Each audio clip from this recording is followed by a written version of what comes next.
ચલો બાળકો, આજે આપણે ટોપીવાળા ફેરિયાની વાર્તા કરવાની છે નાટકના રૂપમાં, બરોબર? ચલો. ટોપી લેવી હોય તો ટોપી, ટોપી લેવી હોય તો ટોપી.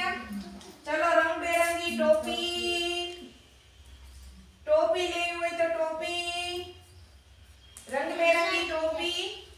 બેન, તમારે લેવી છે ટોપી? હા, બોલ. કેટલાની છે? 10 રૂપિયાની એક ટોપી. લાવો કઈ. તમે બોલો માં. ચલો, ટોપી લેવી હોય તો ટોપી, ટોપી લેવી હોય તો ટોપી.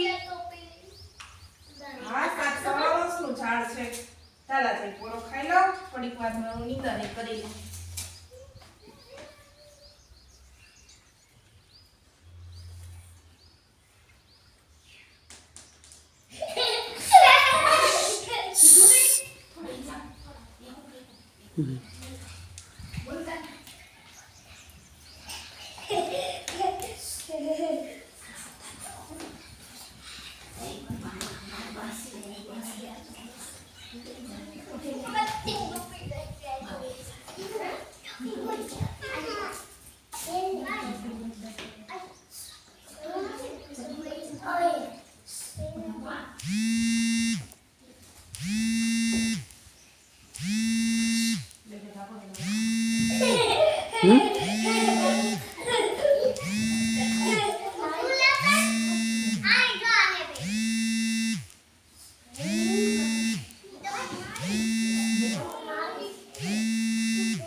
આમાંથી ટોપી કોણ લઈ ગયું બધી?